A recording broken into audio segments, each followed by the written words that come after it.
जय श्री राम आप सभी को। जैसा कि आप सभी जानते हैं, अभी पूरे विश्व में राम नाम की गूंज उठी है। राम नाम की अलख जगी है। हमारे राम। राम। आज हम राम नाम के बारे में जानेंगे। जैसे देखा जाए तो राम का अर्थ क्या है। राम में जो रा है उसका अर्थ एक तरह से लो तो उसका अर्थ होता है विश्व, और जो माँ है उसका अर्थ होता है ईश्वर, अर्थात विश्वेश्वर या विश्वपाल, वही राम है। और जिस तत्व में जो राम है ना, वो केवल नाम नहीं है, अपितु वो एक ऐसा तत्व है जिसमें आत्माराम, परम निष्काम, योगेंद्र, अमलात्मा, परमहंस आदि ये सभी लोग रमण करते हैं। जिसमें योगी जन इस राम नाम में रमण करते हैं, उन्हें उसमें बड़े आनंद की अनुभूति होती है, वे उसमें खोए रहते हैं। वही राम है। हमारे जो राम है वो कोई साधारण मनुष्य नहीं है, अपितु वो वही ब्रह्म तत्व है, सच्चिदानंद स्वरूप है, अखंड ब्रह्मांड नायक है। ब्रह्मा जी के अनुसार ब्रह्म वो है जिससे संसार की उत्पत्ति होती है, जो संसार को चलाता है और वापस संसार जिसमें विलीन हो जाता है। अर्थात ब्रह्मा जी के अनुसार जो विश्व करता है वो ब्रह्म है। किंतु जो ब्रह्म है, भागवत महापुराण है, भागवत में 1, 2, 11, इसमें ब्रह्म की 3 स्वरूप बताई गई है। ब्रह्म का 3 स्वरूप बताया गया है। पहला तो वो ब्रह्म, दूसरा परमात्मा और तीसरा भगवान। लेकिन वही वेद की बात करें तो वेद में ब्रह्म को 2 रूपों में बताया गया है, एक निर्गुण रूप और एक सगुण रूप। तो यदि हम देखें कि आखिर ब्रह्म क्या है, ब्रह्म वो है जिसे यदि आप कुछ निकाल दो तो वो कभी घटेगा नहीं, वो कभी छोटा नहीं होगा। ब्रह्म की शक्तियाँ अपार हैं। जय श्री राम।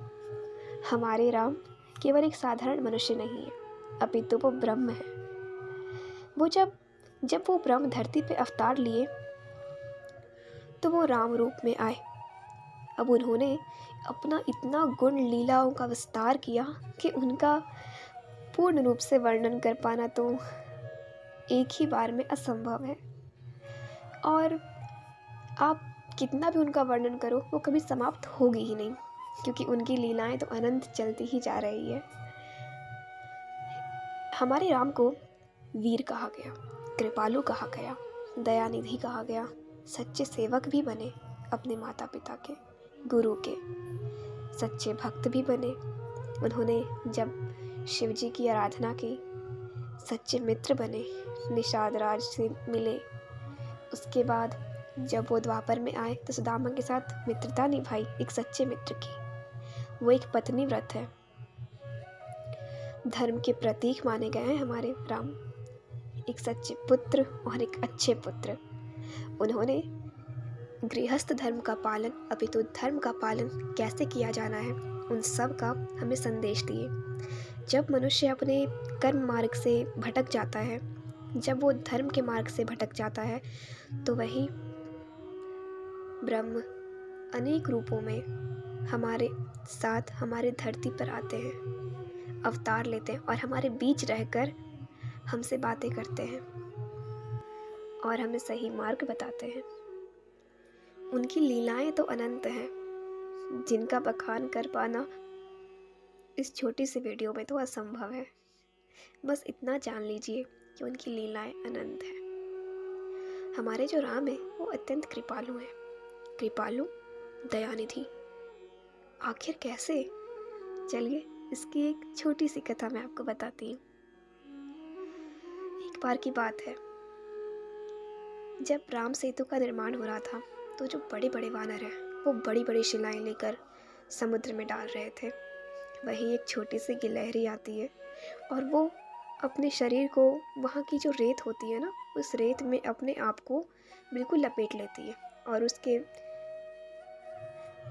जो बाल होते हैं उनमें वो रेती फंस जाती है और फिर खुद को दौड़ कर जाती है और उन पत्थरों के बीच में अपने शरीर को झटकती है और फिर अपने शरीर से रेती उन पत्थरों के बीच में डालती है। ऐसे ही वो कर रही थी। एक बार हनुमान जी ने उन्हें देख लिया। हनुमान जी ने कहा, अरे गिलहरी, तू इधर उधर फुदक मत, तू ये एक छोटी सी किसी वानर के पैरों के नीचे आ जाएगी, बस तेरा जय श्री राम हो जाएगा।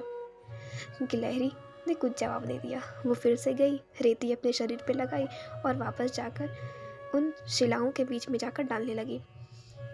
हनुमान जी ने फिर समझाया, किंतु वो नहीं मानी। एक बार क्या हुआ, गिलहरी अपने शरीर में रेती को लपेटे रही थी, तब तक हनुमान जी के अंगूठे के अग्रभाग से गिलहरी की पूंछ दब गई। अब गिलहरी चिल्लाने लगी।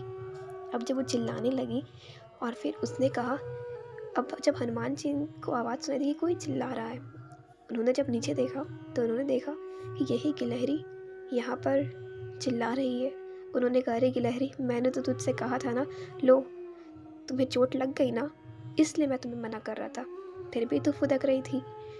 गिलहरी कहती, रुको, तुम खुद को बड़े बलवान समझते हो ना, अभी मैं तुम्हारी शिकायत करती हूँ राम जी से, हम तुम्हारी शिकायत बड़े दरबार में करेंगे। तो हनुमान जी कहते, जा कर दे। तो गिलहरी कहती, रुको रुको हनुमान जी, हम तो तुम्हें डांट खिलवा कर ही मानेंगे। अब गिलहरी रोते रोते चली गई राम जी के पास और दोनों हाथ को जोड़कर खड़ी हो गई और कहती है, प्रभु, आपके रहते आपके राज्य में हम पर अत्याचार हो रहा है, निर्बलों पर अत्याचार किया जा रहा है, क्या आप इसे सहन करेंगे? राम जी कहते, अरे गिलहरी, किसने अत्याचार किया तुम पर? उन्होंने कहा, आप पहले मुझे ये बताओ कि आप उसे दंड देंगे। राम जी कहते, अच्छा ठीक है, मैं दूंगा दंड, पहले बता तो हुआ क्या। तो गिलहरी कहती है, पक्का आप मुझसे वादा करो कि आप उसे दंड दोगे। राम जी ने कहा, ठीक है, पर ये तो बताओ अपराध किसने किया। गिलहरी कहती है, आपकी सेना में एक बड़ा बंदर है, खुद को बड़ा बलवान समझता है, हम भी आपकी सेवा कर रहे थे, हाँ हम मानते हैं हम छोटे हैं, लेकिन हम भी तो अपने हिसाब से सेवा कर रहे थे ना। वो बड़े बड़े वानर हैं, वो बड़ी बड़ी शिलाएं लेकर राम सेतु में डाल रहे हैं, लेकिन मैं तो छोटी सी, किंतु फिर भी मैंने अपने हिसाब से अपने शरीर में बालू के कण, रेती को भर करके शिलाओं के बीच में जाकर डाल रही थी मैं।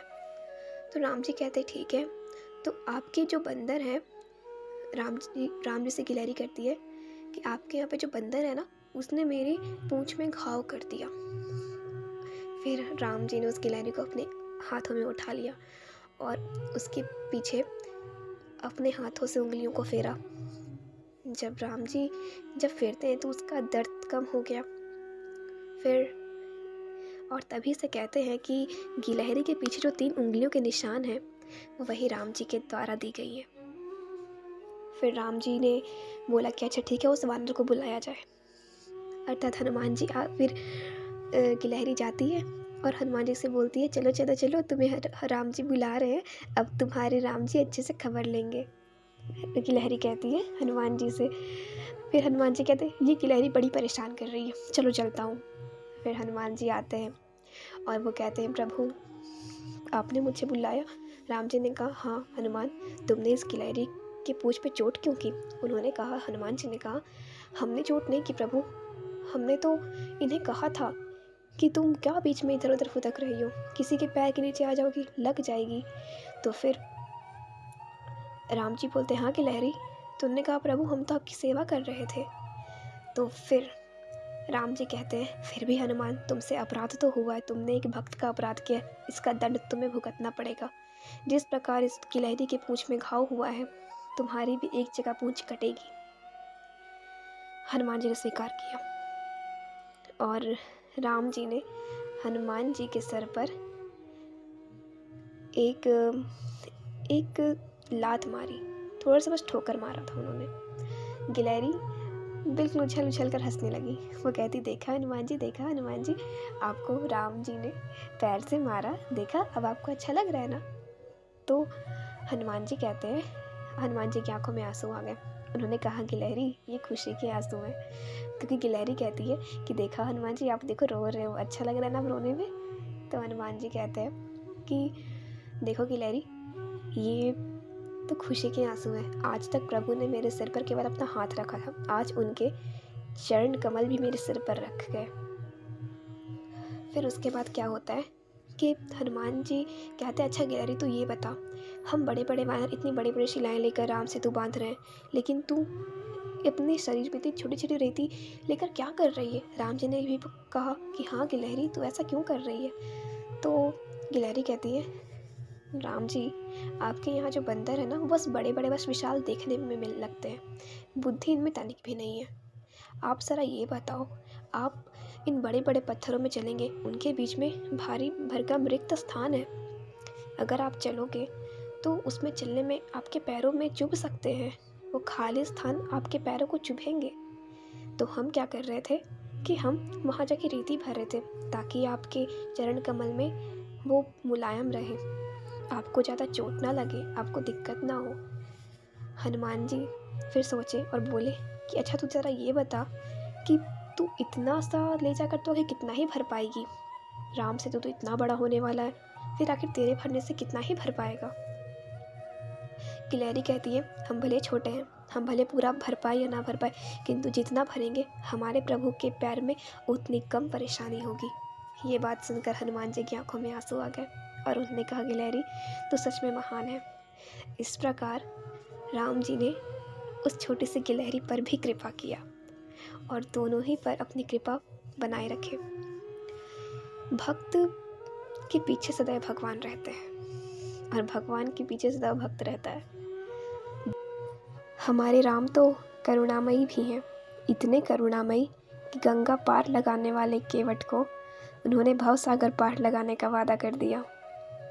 जब राम जी गंगा किनारे पहुँचे थे तो केवट ने उनसे कहा, प्रभु पहले मैं आपके चरण धोऊंगा, उसके बाद ही आपको नैया में प्रवेश कराऊंगा। राम जी कहते हैं, ऐसा क्यों भला? केवट कहते हैं, हमने सुना है कि ऐसा कहते हैं सब लोग कि जादू भरी पद रज है तुम्हारी, इस पद रज का स्पर्श हुआ तो मौन शिला बनी सुंदर नारी। मेरे पास है बस एक नैया, सारे कुटुंब की पालनहारी। ये नाव बनी यदि नार तो आएगा मुझ निर्धन पे संकट भारी। इसलिए प्रभु, आपको यदि गंगा पार करना है तो पहले चरण कमल धुलवाओ, उसके बाद ही मैं आपको नैया में प्रवेश करने दूंगा। राम जी कहते हैं ठीक है। उन्होंने चरण धोया, फिर राम जी को गंगा पार करवाया। उतराई देने के लिए राम जी के पास उस वक्त कुछ नहीं था, तो माँ सीता राम जी को अपनी अंगूठी देती है और कहती है, ये लीजिए स्वामी, अब केवट को ये दे दीजिए। जब राम जी देने लगते हैं अंगूठी तो केवट नाम में सिर हिलाते हैं और कहते हैं कि प्रभु जो एक ही कार्य करते हैं उन्हें उतराई नहीं देनी चाहिए। राम जी ने कहा, फिर लक्ष्मण जी कहते हैं, एक जैसा कार्य? तुम गंगा पार लगाते हो? तो केवट कहते हैं, हाँ मैं गंगा पार लगाता हूँ और आप भवसागर पार लगाते हैं। उतराई यदि देनी ही है तो आज आप यहाँ आए तो मैंने आपको गंगा पार लगाया, कभी हम आएंगे आपके धाम तो आप इस भवसागर से पार लगा देना। राम जी कहते हैं, चलो ठीक है। इस प्रकार गंगा पार लगाने वाले केवट को प्रभु श्री राम ने भवसागर पार लगाने का वादा कर दिया। जय श्री राम। आप सभी को बहुत बहुत बधाई हो। हमारे